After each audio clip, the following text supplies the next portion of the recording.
Here's an interesting one talking about a brand, very, very unique brand. How does a school like BYU utilize NIL? How much time you got? What's left in the show here? What do we? I mean, it's up to you how you want to answer that, but it is fascinating. That is, and I kind of mentioned this to you off air. It's such a fascinating thing to me because BYU, when they first got to the Big 12 and prior to being in the conference, had always signed 2-star kids from Logan, Utah, from Orem, Utah, from down the street, from Park City, and turn them into competitive football players. We remember the season, I think 2020, where BYU still played 11 or 12 games, was top 15 in the country that season. And there have been very good Cougar squads, but that was based off 2 stars, 3 stars, development. Now they're investing. And it was Tom Holmoe, who actually recently retired or will retire as their athletic director, who started the initiative on the basketball floor at first, hiring Kevin Young, one of the top assistants in the NBA, saying, you know what? Here's millions of dollars to sign the number 1 basketball player in the country. And let's do the same thing in football. In the transfer portal, let's dole out the money necessary to fill the holes that we have and create a Big 12 championship caliber squad for next season. So BYU went from being this kind of fiscally conservative, let's win the old-fashioned way, develop our players, and do things as they've always been done. They're the leading university, they're the flagship university of one of the largest, fastest-growing faiths in the world, in the Church of Jesus Christ of Latter-day Saints. And that creates some constraints in how you build your rosters and coaching staffs and administration. But constraints foster creativity, and that's what BYU has done in NIL. They have called the owner of the Utah Hockey Club and said, hey, we know the pockets are deep.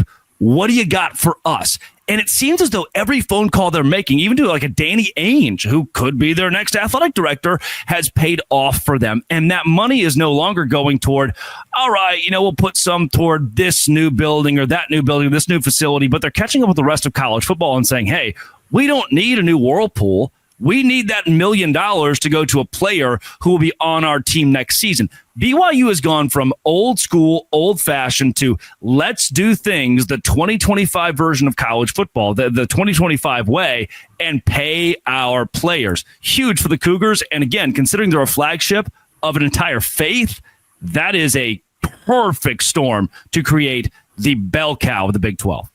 I agree. I think they would be a very great brand. Yeah. Because people would be fascinated to learn about it if they started winning. So I 100% agree. Yeah. When we come back, we're going to continue on this discussion point with Drake. There's a lot to get to here on this edition of the Big 12 on the Portal. Today's show is brought to you by TurboTax. You probably heard me say this before because the company gave me the opportunity to do the TurboTax commercial across the entire network. Taxes were really complex and complicated. Now, taxes are easy and smooth with TurboTax. This message from TurboTax says that they are as easy as uploading your forms to a TurboTax expert who's matched to your unique tax situation, an expert who's backed by the latest technology, which cross-checks millions of data points for 100% accuracy. While they work on your taxes, you get real-time updates on progress, and you get the most money back guarantee. All while you go about your day, no stressing or worrying or waiting. Now this is taxes. Intuit TurboTax. Get an expert now. TurboTax.com. Only available with TurboTax Live full service. Real-time updates only at iOS mobile app. See guaranteed details at TurboTax.com/guarantees. That is TurboTax.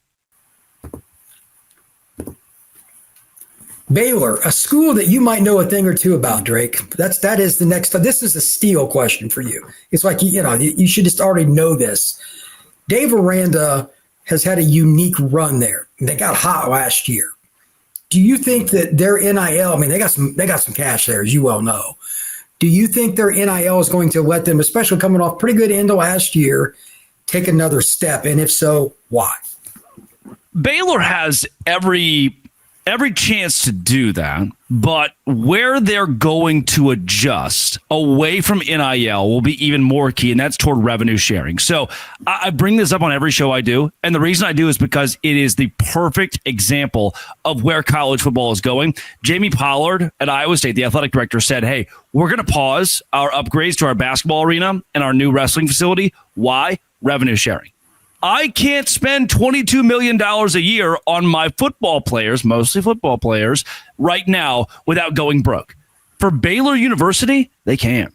They will dive completely into revenue sharing even before NIL to ensure that $22 million is there every single year. I've talked to coaches on staff there who have assured me, hey, even if it doesn't go to the women's tennis team, that money's going to be there because we've committed so much. Our donors have committed so much in the last decade to making sure that we are elite or at the top level in college athletics. We can't give up now. We're too far in. That $22 million has to be there. So the NIL's there. The We Pay Players shirts were a big thing. You know, Baylor was very boisterous about how they were able to gain so much NIL traction over the course of last offseason. They're going similar to a BYU away from this kind of fiscally conservative environment into the era of NIL.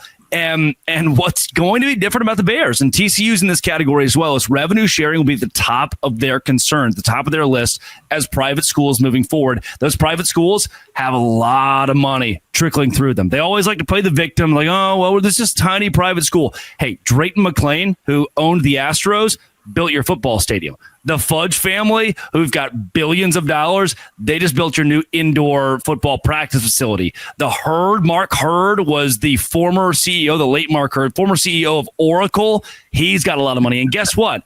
His widow is now dating Bill Gates. I don't think money is going to be an issue for the Baylor. Like, I myself have walked into a Baylor Cornell basketball game at their basketball facility, the Hurd Center, and seen Bill Gates courtside watching the Bears.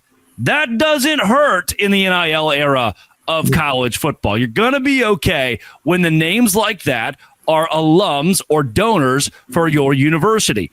Baylor is in a unique and very positive spot. Now the question becomes less of where is the money and who's managing it. Can Dave Aranda be a general manager? Does there need to be a general manager? Or is that guy who's not great with people? Like he can be a brick wall sometimes. If he walks in your living room and then Lane Kiffin or Eli Drinkwitz or Deion Sanders follows him up, I can tell you who I'm signing with. That's my question. Can Dave Aranda facilitate that money, or will somebody be able to handle it for him? That's a great question. We'll have to see, because I think he's a really good football coach. Correct. Yeah. Great DC and great, like, if he just had to be the head football coach, we're dandy. But this 2025 asks a lot more out of you. Yeah, we'll see what they do with the GM spot. And speaking of that, and switching to Texas Tech, they keep their guy. They keep him from Notre Dame. Their NIL is crazy. They're a big oil school. Coach McGuire spent 14 years at Cedar Hill High School, just on the edge of that. Like, it's a great story. Are they at least a leading contender to be that team that takes a step forward, in part due to NIL? They should be. They no doubt should be. And what Joey McGuire has built there as far as momentum goes is huge. And what he's built as far as wins have gone. This past season that lost to Washington State, you started to question, okay, how good are they? They pick it up. Baron Morton and company find a way to start winning toward the end of the year. And you think, okay, Texas Tech is in a good spot. And for Joey, man, not only is he a motivator, he's a master salesman. And when you're a salesman like that, people jump on the wagon. They start to feed into his energy, even without monumental wins, Big 12 championships, a shot at the game or a chance in the game or playing in the game. He has brought millions of dollars through the Matador Club. That's the name of their NIL collective. And moreover, their fan base has decided that, hey, in this revenue sharing era of college football, if Kirby Hocutt, our athletic director, cannot pay that $22 million every year, we, the fans, will keep the team in-house. We will supplement it ourselves via NIL. So for a school like Texas Tech, who hasn't been exactly clear that $22 million will be easy for them to come up with, the fans are saying, fine, if you can't, we'll back the money up, and whatever you don't have, NIL will cover, because we want to win. We've gotten a taste of 9 wins, which for Texas Tech, who sits typically in that like 5 to 8 range, 9, once you start smelling that a couple times under McGuire, you're going, okay, shoot, this could work out okay. And with Mahomes also in fold, with Texas Tech buying ads at Arrowhead Stadium and posting those during the AFC Championship, they want you to know Texas Tech could be that next Clemson, could be that next national brand who wins at a very high level.